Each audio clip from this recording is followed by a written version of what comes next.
How I uncovered my wife's cheating, her secret lover, and the unexpected path to my ultimate revenge. I encountered Lena, my wife of nearly 15 years, during high school. The subsequent Monday, after hosting a party at my parents' farm for my friends, I requested a family friend working for us to procure a couple of bottles of sour mashed potato. My cousin Terry, not accustomed to being drunk for long at his age, decided to head home instead of recovering. Although I successfully retrieved the keys from him, he believed he had outsmarted me. This idiot emerged from the front door, thinking he could walk the 5 miles to his house, and I allowed it. Reportedly, a young woman discovered him about a mile away, crawling through gutters while fetching the family mail, as he couldn't stand on his feet anymore. That's how I messed up. Before he left my parents' house, after involving her principled father, she transported my cousin to his parents' house. My aunt, my father's sister, had to deal with his multiple bouts of vomiting due to his foolishness. My parents learned about it, and I faced repercussions. In their view, I had betrayed their trust and was a horse's back. Regardless of my explanations, they believed the worst. Eventually, my aunt exaggerated the incident, portraying it as the worst thing humanity could do. I was in a tough spot.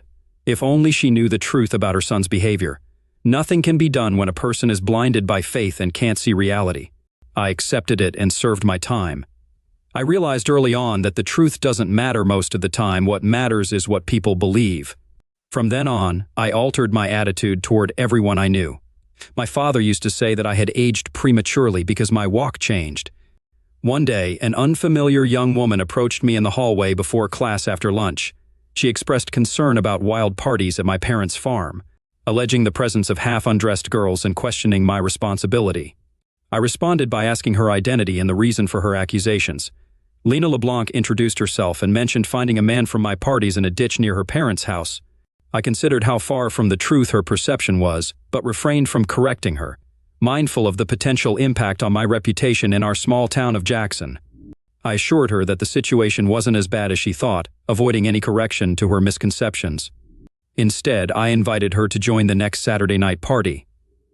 Lena blushed, insisting she wasn't that kind of girl.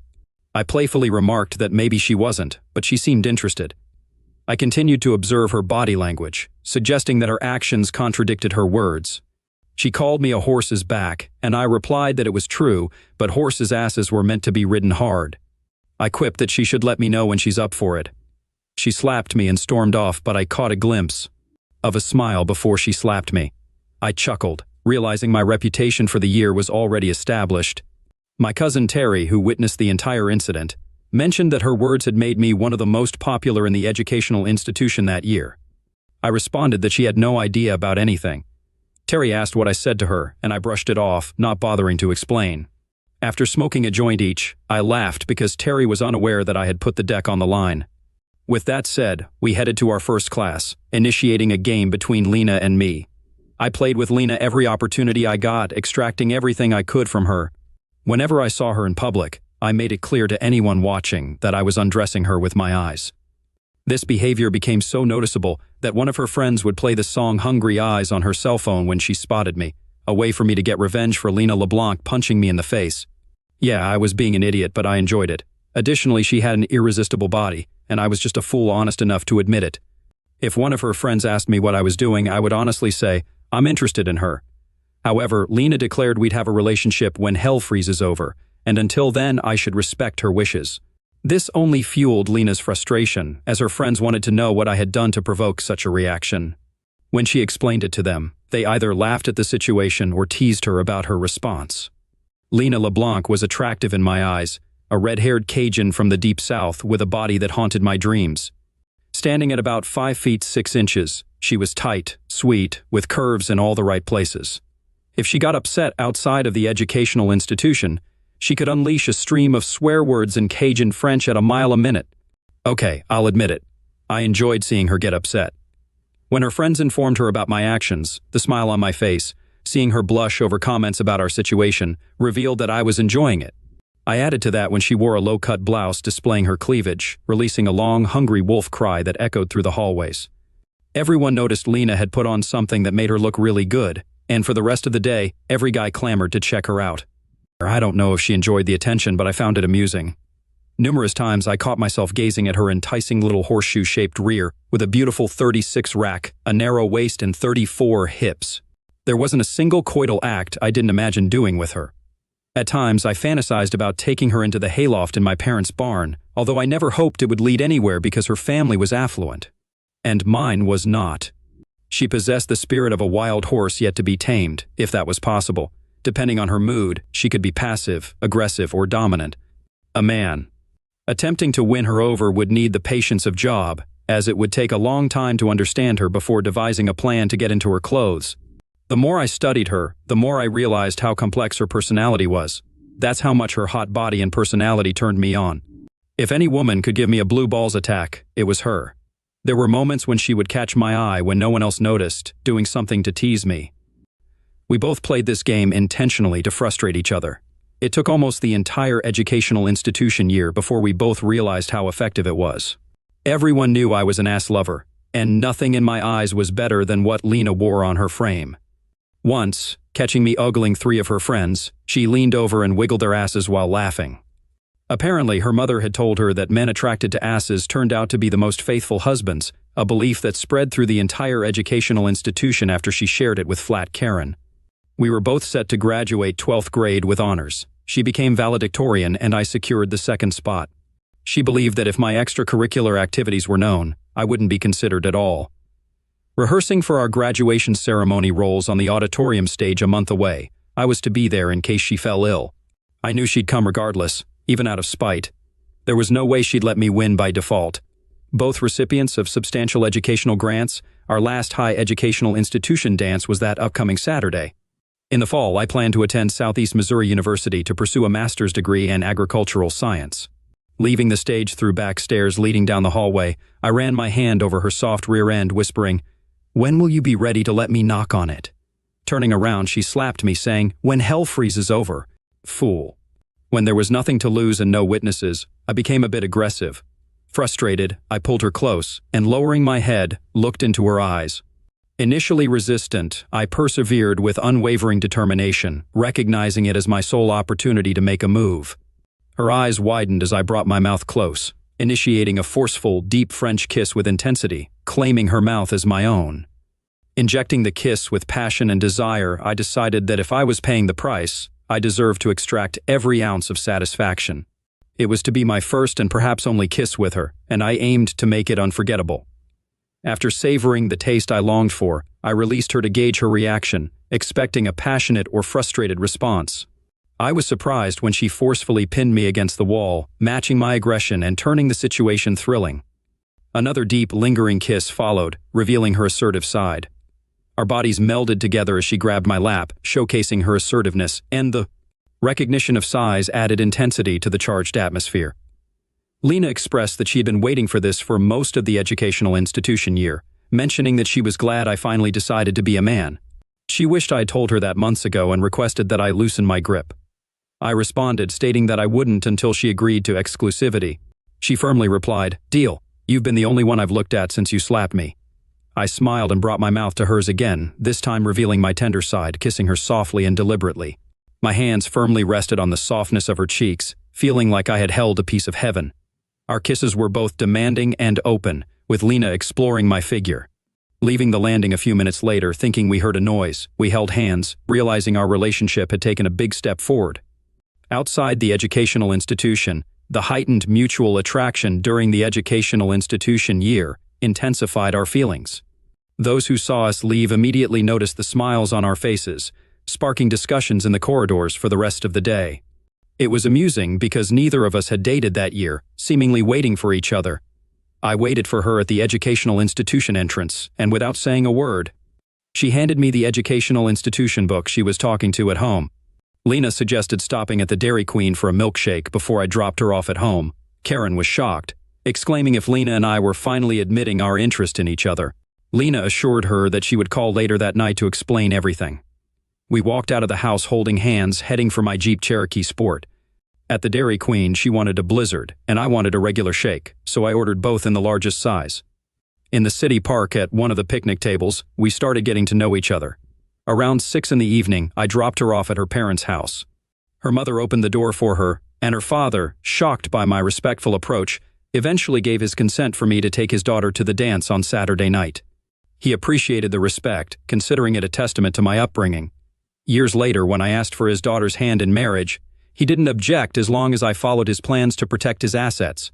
After Lena went into her parents' house, I headed to my parents' farm.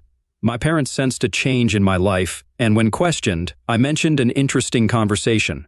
Privately, my dad asked about the redhead I invited to the educational institution dance on Saturday night. From that day on, Lena and I were inseparable. It was Saturday, the day my parents went into town. I was in the hayloft, preparing to haul a few bales of straw after cleaning out 4 stalls with the loader on the front of the tractor. I did this once a month, usually on the first Saturday of the month. The horses were in the paddock in the pasture. I carried everything to the edge of the loft and was just getting ready to spread them out on the floor of the stalls when I heard Lena's voice calling me. "I'm here," I said. "I have 14 more bales to drop before I go down." I started throwing them over the side as fast as I could and was about ready to climb down when I saw Lena's head sticking out above the floor. I went over to greet her as she finished her climb. It was funny how much flat space was open in the straw bales. A moment later, we were lying with our arms around each other on bales of straw, our mouths closed, and our hands exploring each other's bodies. She, like me, was eager to get up from where we stood on the stairs. It wasn't long before she was pulling off my shirt, and I had just finished undoing the buttons of her blouse, anticipating how I would feel her beautiful chest when we were interrupted. Lena and I probably would have gotten carried away if we hadn't heard my parents honking. I noticed my parents trying to grab my attention as we descended the stairs. They were already approaching the barn. Lena and I swiftly spread out the straw in the stalls. In one of the stalls, Mom and Dad caught us throwing straw at each other, and laughter ensued. Curiosity led my parents to the barn, prompted by the sight of a strange car in the yard when I wasn't around. They were pleasantly surprised to find a pretty girl about my age visiting the farm. It was intriguing to observe the surprise on my parents' faces when I introduced Lena to them as my girlfriend. I informed them that as soon as I finished bedding the floor, I would saddle the horses and take her for a ride. Mom suggested having lunch first, and Lena volunteered to help. They headed toward the house, prompting my father to commend my quick thinking and advise me not to jeopardize this new relationship. "Lena is better company, just like your mother was at the same age," he said. "Make sure she's good enough to be the mother of your children if you're considering it." My father, a practical man, offered straightforward thoughts, emphasizing the consequences of our actions. I learned then that he always had a fondness for redheads. Dad assisted me in setting up the 4 horse stalls before returning to the house. By the time we got back, Mom and Lena had already become friends. After lunch, we went for a horseback ride, reaching the back 50. After tying the horses to a low branch, finding new spots on the grass by the swimming pond, we leaned against a tree. Around 5 in the afternoon, Lena left to get ready for the educational institution dance. While dancing that night, Terry overheard Lena telling Karen that my sweet and gentle personality attracted her. Despite our teasing, we never took it further. Lena explained to Karen and Terry that she appreciates my ability to control my temper, yet can be aggressive when needed. His passive nature guides him in everything, but when he sets his mind to something, no one can make him back down. "Waiting for me like I was the only one proved that," she added. Terry attested to my loyalty, saying, "He'd do anything for me, just as I would for him. Piss him off, and you'll realize you underestimated him." More than one boy here crossed him, and after he dealt with them, they were lying on the ground in blood. When I picked her up for the last dance of the educational institution year, her parents were surprised when I brought her a corsage without a special occasion. They said it was the most beautiful bouquet they had ever seen. I explained that I made it from plants in a small nursery my father and I had started on the farm. "I made it in neutral colors, so it goes with anything," I said. They seemed very impressed. She looked stunning in that white summer dress, emphasizing her curves. All night I thought about her. There was no doubt in everyone's mind that we were now a couple. Yeah, she was a real tease to me, and she knew it. I think she was irritating me that night, kind of paying me back for what we'd done to each other during the educational institution year. Toward the end of the summer, we spent a lot of time in the hayloft. Mom and I had a long conversation after she found my stash of contraceptives hidden in a far drawer. It was then that she decided to have a conversation with the woman she hoped would be her future daughter-in-law. I must have realized what was said because, shortly afterward, Lena informed me that she was taking birth control pills. One night at dinner, Mom put in her 2 cents, saying, "The horses seem to like the stalls better and they've gotten much sharper in the pasture. I wonder if it might be because the straw has taken on a new odor." I almost choked on my food and started coughing, and my dad looked up and said, "I missed something?" My father recognized my early interest in gardening and fostered its growth under his guidance. We transformed 20 acres of our 250-acre farm into a Christmas tree farm, acquiring small trees inexpensively through a reforestation grant after identifying the best tree type for the Christmas market. Every spring break, my father and I spent a week planting rows of new seedlings, creating a special bonding time for us. About 2 weeks before planting, we tilled the plot, repeating this process 3 or 4 times, depending on the weather, before leveling it. This facilitated quick and easy planting, allowing us to promote our first crop well before sale. The following season, with approximately 400 trees standing at 80 feet tall, the remaining task was pruning them to perfection for retail buyers. We even devised a labeling system for buyers to know the farm of origin. In 6th grade, my father, acknowledging my passion for growing plants, emphasized the need to replenish topsoil. An arrangement with the city of Jackson involved bringing collected yard waste to a designated site for mass topsoil production. Cape Girardeau adopted a similar practice, and from an early age, at least twice a month. I spent a day or two creating mulch by chopping up twigs, filtering out non-biodegradable items burned in oil drums. The ashes were scattered along the plot boundary for a cleaner end product. Once the pile reached a certain size, we added chemicals to stimulate the rotting process and maintain moisture. Turning the heap over once or twice a month ensured proper aeration. Local building contractors learned they could dump excess soil without a removal fee, mostly Missouri red clay. We mixed this soil with our biodegradable mulch, leading this side of our growing business to claim quite a few acres after topsoil removal. Some of the donated soil was used to level and grade the land for our greenhouses. It took 18 months to transform useless dirt into high-quality topsoil used for bedding in our greenhouses and sold to the retail market in 10-pound bags. In the first 3 years, enough profit was made to build 2 large glass greenhouses, heated in winter with gas furnaces, filled with growing flowers, and shipped to local wholesalers as needed. Implementing a system of PVC tubing and an expanding hose, we designed an automatic watering system hanging from the top down. Applying the same principles to water our crops, a drainage system built by my father on the concrete floor collected excess water for reuse. This efficient approach saved on costs and eliminated the need for a pond to collect excess fertilizer from watering. During the summer, we constructed an additional 4 greenhouses to cultivate white and red poinsettias for Christmas, eventually reaching a total of 10. Recognizing the money earned through our collaborative efforts, my father decided I could graduate without incurring debt. I vividly recall Lena's initial exposure to our operation, which aided her comprehension of why I selected this career path. My father conveyed that my inquisitive nature played a pivotal role in bringing this business to fruition. He noted that I was always asking questions, prompting family discussions. Following conversations with my wife and securing her approval, the family embarked on this venture, now a significant and steadily growing source of income. Inquiring about the farm's previous use, Lena asked. My father explained it formerly raised beef, influenced by market fluctuations. By my graduation, we boasted 22 greenhouses, each 240 feet long, 40 feet wide, and 9 feet high. Weekly, we delivered high-quality organic produce. Responding to increased demand, we expanded further, with 2 greenhouses dedicated to leaf lettuce, 2 to bok choy, and 2 to English cucumbers. Employing 20 individuals, our chemical-free organic produce commanded higher prices from wholesalers, ensuring our financial prosperity. As anticipated, I joined the family business full-time while Lena pursued a career as a family nurse practitioner associated with Southeast Missouri Hospital. I proposed to her within a week of her receiving her license, and 3 months later, we hastily married due to her pregnancy with our daughter. Our 2 sons arrived a year apart from our wedding day. Spoiled by my parents, Lena was cherished, with my mother becoming our children's nanny, giving her a renewed sense of purpose. To this day, our children reflect the morals and values she instilled in them. Celebrating our 14th anniversary, my cousin Terry and his wife Karen expressed concerns about our relationship, suggesting Lena appeared to dominate and control me. At a family barbecue, they confronted me, asserting that Lena treated me as a second-class citizen, displaying a motherly fatigue in the relationship.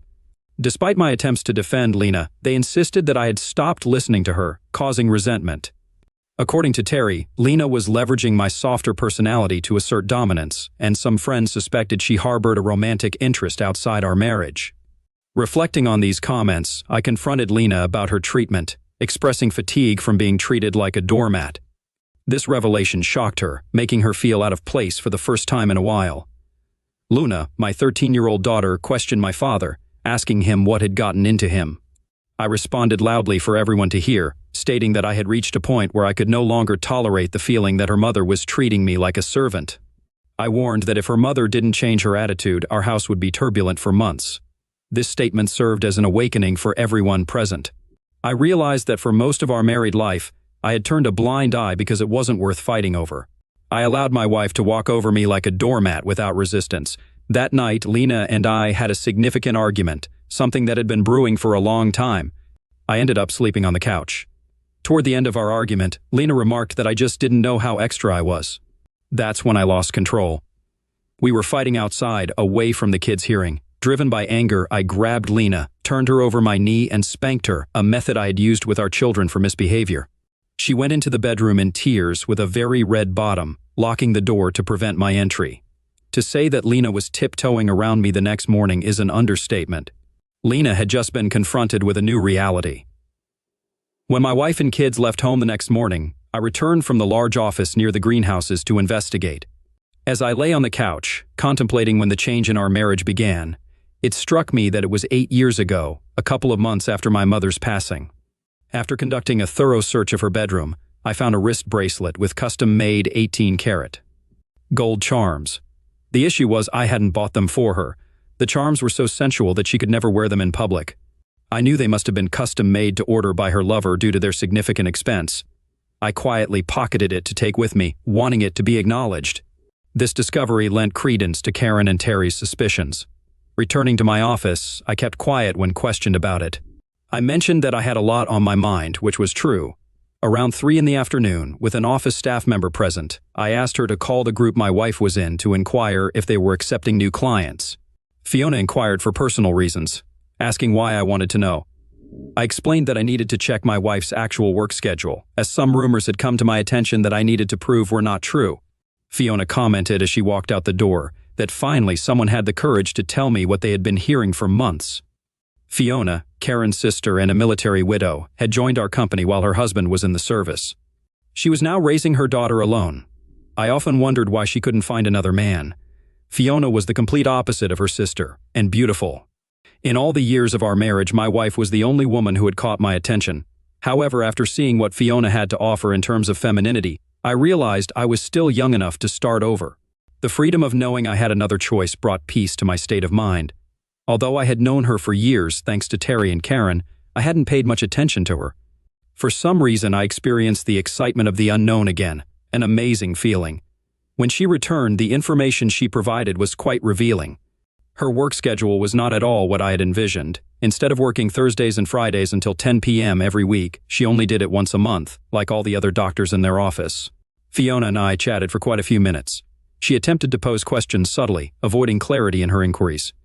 Whether she was aware of it or not, she instilled a few thoughts in my mind that fostered hope for my future. This afforded her a significant amount of unaccounted-for time. It was surprising to discover that she only worked half a day on Wednesdays. Now the question arose, what was she doing with all that free time? 8 years ago, when a tragic accident befell my mother, my father and I were startled to learn that she had bequeathed her shares in the family business to me, entrusting them to her 3 grandchildren. During my childhood, they had sold most of the farm at an inflated price to a corporation, retaining 10 acres around the house in their name and another 10 in mine. The corporation paid off the mortgage for 10 years with interest. They gifted me the land as a wedding present for Lena and me, and on that land, Lena and I constructed our house. My father took his wife's loss hard and withdrew from society for a few months afterward.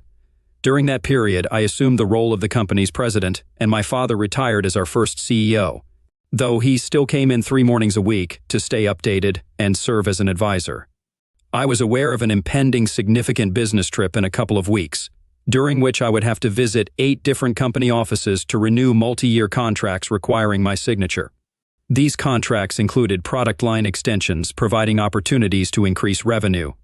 As it involved 3 countries, I had to be away for at least 3 weeks. My father and I continued to lead our company, now employing over 100 people with more than 48 greenhouses operating at maximum capacity. Fortunately, in my first year of full-time employment, I conducted a survey to identify potential underground water veins and found one that would sustain us for years. By discontinuing the county water supply, we reduced our total expenses by $10,000 per month. Additionally, we uncovered a vast natural gas cavity. Since the land had been in the family for generations, we still owned the mineral rights. Through negotiations with major companies, we secured a mutually beneficial arrangement. Even after covering our heating costs, we received a substantial monthly royalty. My cousin Terry, serving as our CFO, visited my office to brief me on the latest cash flow statement, revealing that we were on track for the most significant year of growth in the company's history. During this private meeting, I disclosed my discovery to him. Examining the report, he was as astounded as I was. Terry inquired about my plans, asking what I intended to do. I replied that I wouldn't send someone else to sign the contracts. Instead, I planned to pretend I had no idea what was going on. I explained that this would give the private investigators I was going to hire plenty of time to find out who my wife's lover was. Terry questioned the relevance of finding out in a 50-50 state like ours, suggesting it wouldn't matter in divorce court. I remarked that Lena's father, Leonard LeBlanc, was and still is a conniving person. Before Lena and I were married, he made us sign a prenuptial agreement, and I guess Lena forgot about it. Terry asked why he did it, wondering if Leonard LeBlanc was worth millions thanks to fracking, to protect his daughter from me ever getting a piece of her inheritance. I responded, stating that if we divorced because of infidelity, the guilty party walks away with the clothes, and that's the end of it. Upon arriving home that evening, my demeanor had notably shifted. My wife appeared to show a respect for me that had been absent for years. It seemed evident to both of us that our relationship had undergone a significant change. Lena was undoubtedly attempting to discern what I might be aware of. An interesting note was that same morning my father had opted for a 2-week fishing trip with childhood friends, a plan they had encouraged for years. He'd be away until my return. Throughout his absence, Lena had been home more frequently, sparking suspicions that something undisclosed was occurring in her life. A few days later, my daughter informed me that her mother was frantically searching for something and questioning all 3 children about it. "Daddy, Mom accused us of going into your bedroom and going through her dresser drawers," Luna said, noting the emotional weight attached to what her mother sought. Upon my return home, I inquired about it, but Lena downplayed its significance. When I mentioned our daughter's concern, Lena suggested that Luna might have misunderstood, planning to clarify after dinner that night. During dinner, I regarded Lena similarly to how I had during our school days, prompting a significant change in her mood. I presumed Lena now believed I was aware of her affair. Post-dinner, as she put the boys to bed, my daughter questioned me about the situation. "Luna, I'm not sure," I said. "People have informed me of something, and if it's true, things are going to get a lot worse around here for a while because it's going to take your parents a while to sort it out. Just remember that this situation didn't arise because of your behavior, or your brother's behavior. It's been 3 weeks since I discovered the bracelet with all the charms on it. The 16 charms were valued at $8,000 each. The platinum used in the bracelet, along with the gold, put the chain at $20,000. Whoever gave her this piece of jewelry, it was made by one of the most famous jewelers in the jewelry business. Since all the charms were unique, they were bought to commemorate special moments or events in these two's relationship. If you figure that she received 2 charms a year, perhaps for her birthday and anniversary, that works out to about 8 years. Reluctant to accept it, the circumstantial evidence pointed toward a direction I refused to consider. That's why I adjusted my schedule to acquire what I needed. I booked a hotel room in St. Louis to receive a full report from private investigators before proceeding with my business there.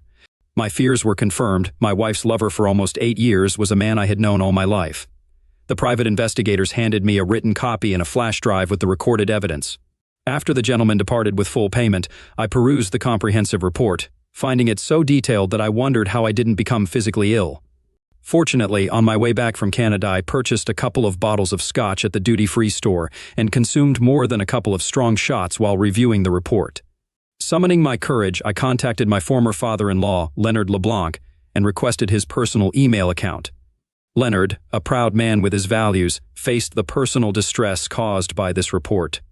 Yet I knew that if I didn't disclose the truth, he would assist Lena in undermining me during our divorce. I explained to Leonard that I wanted him to know what's in store for him because he wouldn't believe it if he heard it from me. I mentioned that the dossier was handed to me about 2 hours ago and cost me $6,000 to get. When I received the letter, I sent it to him via my laptop and awaited the imminent phone call. Leonard LeBlanc might have appeared to be the epitome of Homer Pyle upon initial acquaintance. Standing over 6 feet 5 inches tall, he exhibited the same clumsiness and awkwardness as everyone else in his childhood. He was the son of a fortunate alligator hunter who amassed wealth. Despite his unassuming demeanor and simple language, he conveyed the impression of a dull-witted person. Many were deceived, underestimating the genius he concealed from most. When intrigued, he delved into thorough research starting from the ground level. CEOs were often astonished to discover after sealing a challenging deal that he had only been with their company for 6 months. While leading the corporation, he possessed the knowledge to enhance their profitability and productivity by exploiting their vulnerabilities, potentially saving millions from their initial costs. As soon as my cell phone rang, I answered, anticipating it to be my father-in-law. Leonard exclaimed, expressing his surprise at the situation, admitting that if I had told him, he would have called. He characterized me as the biggest liar in the country and questioned how much worse things were going to get from there. I asserted that I planned to do the same thing to them as he did, stating there would be no mercy for either of them. Leonard replied, expressing understanding and absolving me of blame, stating that he'd burn anyone for what they've done. He requested that I promise not to do anything before we talk and assured me that our words wouldn't be recorded. Leonard LeBlanc, a religious man with his own views on life and morality, garnered respect for steadfastly maintaining his principles. I suggested to my dad that we go fishing with the boys the first Sunday after I get home, and that he could call my daughter to arrange it tonight if she'll be home. He liked the idea, seeing it as an opportunity to eliminate 2 birds with 1 stone. He wanted to know what made me suspicious. I explained that I found a bracelet with a bunch of charms on it, had it appraised, and discovered it was custom-made. Last Monday, while in Montreal, I arranged to have it shipped to my wife from Paris. It would be sent by courier, 1 piece at a time, to arrive at her workplace with a note. I planned to contact my father-in-law and his lover at the appropriate time so they could find out the cost of my silence. All 16 pieces must be in her possession before I return home. Leonard expressed concern, anticipating that my wife and her lover would turn into lunatics. I replied, explaining that it would give me time to find a buyer for my shares in the corporation. Selling my father's dream was the only thing that could hurt him as much as it hurt me, throwing them off balance psychologically for the near future. Leonard understood the plan, and I continued, stating that their fears would become more apparent as the date of my return approached. Leonard inquired about the remaining duration of my trip, and I replied that I had 2 more weeks to live out of a suitcase. From the day the first courier letter hit my wife's eyes, they would be the walking dead. I remarked that it would have been easier if they were actually dead, suggesting a less complicated resolution. After he hung up the phone, I relaxed, knowing Leonard LeBlanc wouldn't wait for anyone. Hailing from the swamps, he knew how to resolve a matter without unnecessary questions. In the heart of New York City, staying at the Trump Hotel, I received the detective's unwelcome news. While still at my desk, well after 9 p.m., my father was dead, and I was shocked. I had to inquire about the details of what had happened. Evidently, my wife and he chose to take a swim in the rear southeast of the pond where Lena and I had spent considerable time on the initial Wednesday afternoon we started dating. When the kids were at school, they opted for a horseback ride to cool off. Dad got there before Lena due to the hot weather. Local authorities suspected that someone had introduced a pet alligator a couple of years ago, which had adapted to its new habitat.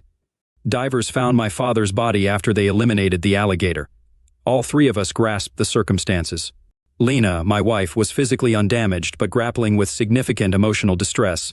Our children stayed with their grandparents until my wife regained control of the situation. Returning to my table, I shared the recent revelation with those still present, then excused myself to attend to personal matters. While walking back to my room, I pondered the consequences of being on Leonard LeBlanc's bad side. I wondered about his plans for his daughter. After a stiff drink, I placed a call and Leonard promptly answered. I began by asking about the kids. Dad said in slang that it was fair enough for the midlines, indicating that the kids were upset but within what he considered normal for their age. I asked if I could speak with them if they were up, and he handed me the cell phone. I spent the next hour talking to all 3 kids before returning the phone to Grandpa. According to what Lena managed to explain, Leonard mentioned that my father drowned as an alligator dragged him away. They found his undressed body with several dead animals in the refrigerator. While his body wasn't bitten, it had a few scratches, so he recommended a closed casket. I thanked Dad solemnly and informed him that I would be home Saturday morning to handle the funeral arrangements. I mentioned that I needed to call my wife and check on her. He remarked that it sounded good, stating that at times like this one has to keep up appearances before saying goodbye. I called Lena, and reports indicated she was in serious condition. Conversing with her was challenging, as she couldn't stop crying. She couldn't fathom how they hadn't spotted an alligator before, given their weekly horseback rides. I questioned if it was typical for them to swim undressed, and Lena couldn't bear it, dropping the call. Now she knew I was aware of the truth. The following morning, during a business meeting, the same 2 detectives from the previous night called me in after my wife fainted. While grieving and trying to drown her sorrows, a gas explosion occurred, blowing out part of the house. She didn't escape in time and was fatally crushed by debris. I requested to expedite the process due to my need to fly out urgently. Fortunately, they understood, and I secured a better deal than anticipated. I managed to catch the last plane to the Cape that evening. Stepping off the 12-seater plane, I found my father-in-law waiting. Dad said that my wife and he were counting on me and the grandchildren to stay with them until things were settled. This would give me time to get things organized and settled. I inquired about how Mom was handling it, and Dad revealed that she struggled until the police informed them this afternoon that she was your father's longtime mistress. Their suspicions were confirmed when they discovered blackmail notes Lena had been receiving in your father's office.